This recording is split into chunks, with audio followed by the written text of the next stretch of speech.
Meus queridos amigos, como é que vocês estão? Tudo na paz? É muito importante que você veja esse vídeo porque a gente vai falar justamente sobre os perigos de se investir nesses momentos onde parece que a bolsa de valores vai começar a subir, não vai parar mais. Muita gente acaba caindo em narrativas do mercado financeiro, tomando decisões erradas, e as decisões que você vai tomar agora, elas podem te custar muito caro daqui a alguns meses, daqui a alguns anos, ou elas podem realmente colocar muito dinheiro no seu bolso. Você só precisa tomar as decisões de forma correta, de forma alinhada com os seus objetivos, alinhando as expectativas e sabendo exatamente o que você está fazendo para não se deixar enganar. Então, eu deixei destacado aqui, a bolsa não é um paraíso, mesmo quando sobe, não se deixe enganar. Beleza? Uma das coisas que muita gente já está falando nesse momento é sobre o fim da renda fixa. Eu não sei se você já está recebendo muito anúncio, muito e-mail, falando que é o fim da renda fixa, que esse é o momento de investir na bolsa de valores, em ativos de risco, que é o momento de você ganhar muito dinheiro, vai subir, vai disparar. Pode até ser que isso aconteça. Mas beleza, a renda fixa vai acabar? Olha só, a galera está falando que a renda fixa vai acabar porque a taxa Selic muito provavelmente vai começar a cair. A última vez que eu ouvi esse tipo de coisa, esse tipo de falácia do mercado de que a renda fixa iria acabar, foi quando a gente tinha a taxa Selic em 2% ao ano. Aqui a renda fixa morreu, mais ou menos aqui até maio de 2021, junho, a renda fixa morreu porque a Selic estava baixa. Hoje a gente tem a Selic nas máximas desde 2018, 2019, mas porque o cenário de queda vai começar a cair, a renda fixa está morrendo, vai morrer de novo. O que aconteceu? Quem caiu nesse conto do vigário de que a renda fixa morreu aqui, vamos investir em ações? O que aconteceu? Você pega o índice Bovespa, começou a cair dos 130 mil pontos e até agora não recuperou mais aquele patamar. Então quem saiu de renda fixa ali, colocou tudo, apostou tudo em ações naquele momento, provavelmente já saiu com prejuízo desgramado e voltou para a renda fixa. E a renda fixa, pelo contrário, começou a apresentar muitas oportunidades com esse período aqui de alta da taxa Selic. Então não é bem assim. Outra coisa que a gente precisa sempre lembrar, estatísticas são traiçoeiras. É muito fácil, qualquer um consegue manipular alguns dados, uma meia dúzia de dados ali, para tentar te convencer de determinada narrativa. Eu já falei sobre isso aqui no canal, eu sempre utilizo isso também, sempre com o objetivo de ajudar. Mas se o objetivo da pessoa às vezes é vender um determinado produto, serviço, uma carteira recomendada, o que quer que seja, ela pode utilizar isso falando para você que, olha, a Bolsa de Valores agora, a partir desse momento, é a melhor coisa do mundo, você tem que colocar todo o seu dinheiro lá e mesmo que a Bolsa suba, como eu disse, a Bolsa não é um paraíso, nem quando sobe. Então, cuidado com essas coisas de, agora, desde a última vez que isso aconteceu, em 2000 e lá vai cacetada, a Bolsa subiu não sei quantos % logo depois, os fundos imobiliários subiram. Cuidado. Mais uma vez, estatísticas são traiçoeiras. E outra coisa que eu queria que vocês dessem uma olhada é nesse vídeo que eu fiz aqui, vou deixar o card aqui no cantinho, sobre o que os bancos e corretoras não querem que você saiba, para você não cair em nenhum tipo de armadilha e pegadinha. Se fosse fácil, não é que todo mundo fazia, se fosse fácil não era difícil, e não é fácil, tá? Então algumas ações elas acabam se valorizando mais realmente nesse momento que a gente tem de Selic que vai começar a cair, mas não é tão simples assim. Não invista em determinado ativo só por conta disso. Eu vou investir numa ação só porque ela vai subir mais. Não coloca na sua carteira só por conta disso. Você não tem o objetivo de manter esse ativo no longo prazo. Primeira pergunta que você tem que se fazer é o seguinte, isso aqui que você tem que se perguntar. Quais são os ativos que compõem a sua carteira? O que está dentro da sua estratégia? O que você vai colocar para dentro do seu portfólio? Definir isso daí, eu já falei que aos poucos você vai construindo uma carteira de investimentos, não é do dia para a noite. E aí depois você pode olhar para essa carteira de investimentos e se perguntar o que está mais interessante nesse momento. Então eu vou investir mais em ações de crescimento, quais são as que eu tenho na carteira que estão mais interessantes, em fundos imobiliários, em ações, ativos internacionais. Até aí, beleza, desde que você não fuja muito da alocação que você definiu. Mas se você inverte isso aqui e fica sempre se perguntando o que está mais interessante agora, o que vai mais subir agora, nesse momento, e fica acrescentando na sua carteira, em pouco tempo a sua carteira tem mais de 100, 200 ativos. Porque sempre vai parecer que alguma coisa é mais interessante do que outra. Mas só que dali a 1 ano, 2 anos, não tem mais aquilo, você acrescentou aquele ativo na sua carteira, às vezes você não sabe nem o papel dele, qual que é o objetivo, de acordo com a sua estratégia, ele está ali sem um papel definido, vira um catado de ativos, entendeu? Então faz mais sentido, é claro que vez ou outra, você pode identificar uma oportunidade, ver se faz realmente sentido, se vale a pena você acrescentar um novo ativo na sua carteira que você vai manter no longo prazo, aí não tem problema nenhum você acrescentar. Mas via de regra, primeiro, quais são os ativos que estão na sua carteira. Você vai compor aquele portfólio que depois que ele atingir a maturidade, que você conseguir montar uma carteira interessante, não vai mudar muita coisa. Você vai seguir comprando sempre os mesmos ativos.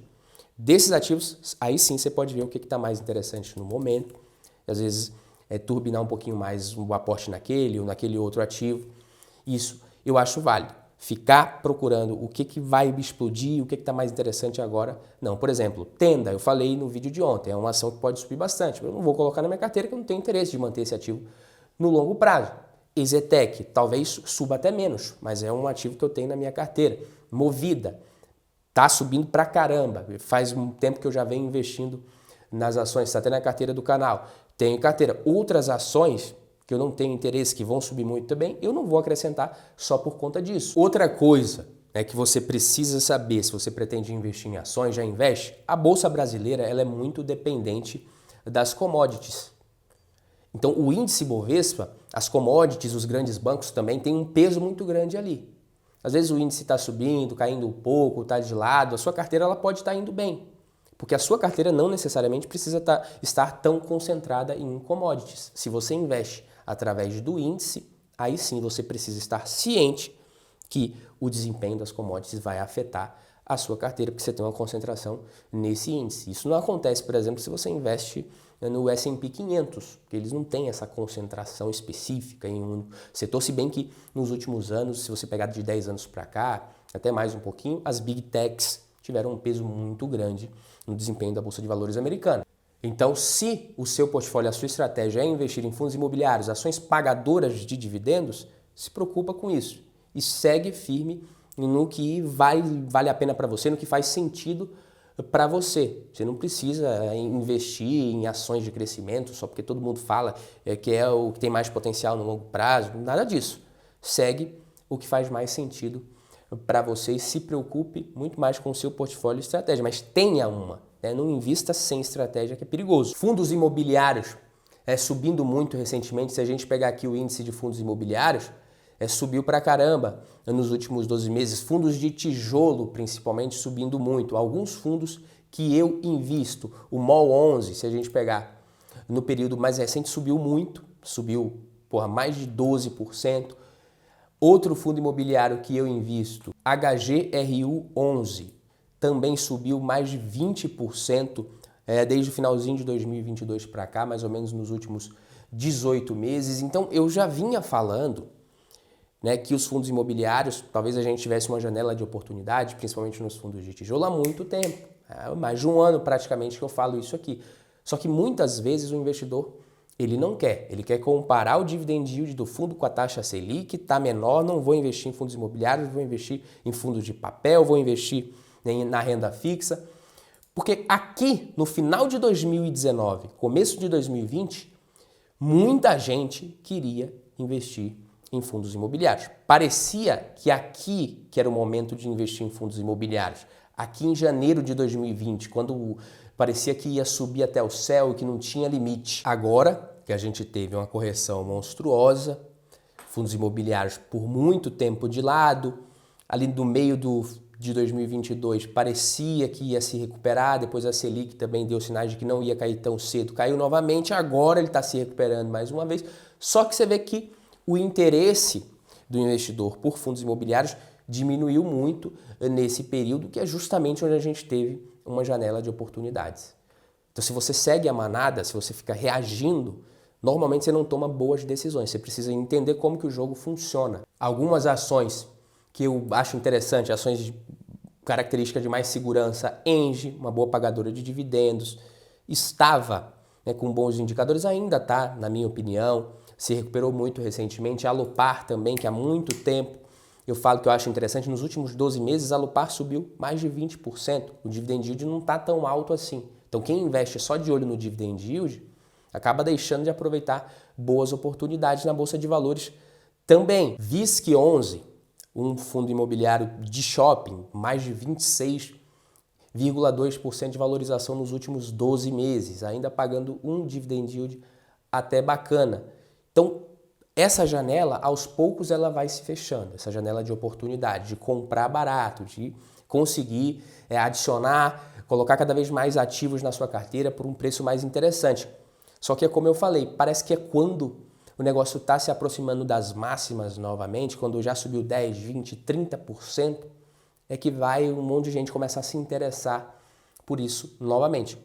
O investidor, ele gosta de comprar caro. Esse negócio de acompanhar a manada, de eu prefiro perder em grupo do que ganhar sozinho, isso é característica do ser humano, de outras coisas, há muito tempo, que ele acaba trazendo para suas decisões financeiras, para suas decisões de investimento. Então são vieses cognitivos e emocionais que você precisa evitar. Outra coisa que eu acho muito importante trazer, que tem a ver com o que eu falei no vídeo de ontem, também vou deixar o card aqui no cantinho para você dar uma olhada, o vídeo está muito interessante, depois que esse vídeo aqui acabar, é claro. Gatilhos positivos fazem a bolsa subir e gatilhos negativos fazem a bolsa cair. Depois não adianta tentar reagir ao que já está no preço. Não tente reagir ao que já está no preço, que você não vai conseguir ganhar mais. O que eu estou falando? Você tem alguns gatilhos positivos que podem ser benéficos para o preço das ações, para a Bolsa de Valores. Então, se isso pode acontecer, o mercado ele já costuma se antecipar. E aí, quando acontece, aí o investidor vai lá e compra achando que aí é que agora que vai subir, já subiu, já está no preço. A mesma coisa são os gatilhos negativos. Quando tem alguma coisa bem pessimista no radar, o mercado ele se antecipa. Se isso não acontece, volta. Se acontece, meio que já está no preço. Então, os riscos que você consegue identificar e enxergar, normalmente já estão no preço. Tanto os riscos positivos quanto negativos. O que você não vê e o mercado em geral não está vendo, por exemplo, antes da pandemia, ninguém imaginava que algo do tipo pudesse acontecer. Isso sim pode realmente ser o seu calcanhar de Aquiles se você não tiver uma alocação bem definida, de forma eficiente e inteligente. Por isso, muito cuidado com os ativos que você vai comprar, com as ações, os fundos imobiliários, qualquer coisa que você vai acrescentar na sua carteira. Agora, principalmente seguindo qualquer dica, recomendação, enfim, qualquer opinião. Porque se economistas, analistas, e eu vou até colocar aqui no meio também, youtubers, vou me colocar no meio aqui, erram, eles refazem as projeções, refazem o vídeo, refazem o que quer que seja, entendeu? Se você erra, papai, é prejuízo. O seu prejuízo, um dinheiro que você perde por qualquer motivo, por qualquer decisão errada que você tomou, ele não volta mais. E é assim mesmo que tem que ser. A responsabilidade ela é sempre do investidor. É por isso que antes de tomar qualquer decisão com base em tudo isso, você precisa realmente entender como é que o jogo funciona, entender que essas narrativas elas podem estar querendo te tirar de tempo para poder te convencer de algo que às vezes não é nem tão bom para você, é melhor para quem está tentando te convencer, entendeu? E sempre a máxima, só invista na Bolsa de Valores dinheiro que você não vai precisar no curto e médio prazo, é para longo prazo, respeite o seu perfil, os seus objetivos, o seu horizonte de investimentos. Sempre defina uma alocação que você possa aguentar ver o seu patrimônio oscilar, sem precisar se desesperar, entrar em desespero para vender. O que vai fazer você realmente ganhar dinheiro é segurar esses ativos. Se você não aguenta segurar, tanto nas altas quanto nas quedas, e seguir comprando mais o que a sua estratégia está mandando, é uma estratégia que você não consegue executar, então muda ela. Reduz um pouco a sua exposição a risco, desenha ali, define um portfólio, uma alocação, uma estratégia que você consiga executar. Que aí por mais que a rentabilidade potencial às vezes seja até um pouco menor, mas você não vai perder dinheiro. Você vai conseguir executar e você vai ter um bom retorno no médio e longo prazo. Beleza? Fico por aqui, esse foi o vídeo de hoje. Quem gostou deixa o like, se inscreve. A gente vê no próximo. Tamo junto, valeu!